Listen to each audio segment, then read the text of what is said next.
In today's video, I'm going to teach you how to stop two-step verification in Getresponse. We're going to walk through the process slowly and clearly, so if you're following along on your own screen, you can pause at any time and make sure everything matches what you see.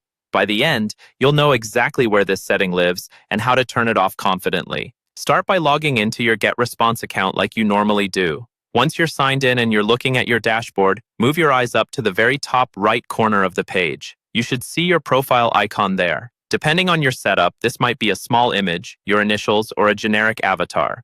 Go ahead and click on that profile icon to open a small drop-down menu. In that drop-down, look for the option that says Manage Account. This is where Getresponse keeps most of your personal and security settings, so click on Manage Account to open the account management page. It may take a moment to load, but once it does, take a second to get comfortable with the layout, because this is where many key options are stored.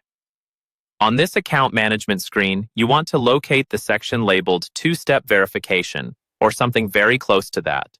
This is the security feature that requires you to enter a code from your phone or an app, in addition to your password when you log in.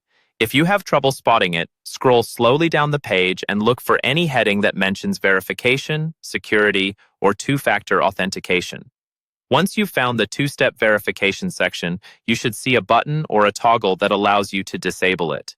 In many cases, this will be clearly labeled Disable, or it might be a switch that is currently set to On. Click that Disable button, or toggle the switch so that it moves to the Off position. When you do this, Getresponse will usually ask you to confirm your choice in a pop-up window. This is a safety step to make sure you really intend to turn this protection off. Carefully read the message, then click to confirm that you want to disable two-step verification. After confirming, your two-step verification will be turned off. From now on, you'll be able to log in using just your email and password without the extra code.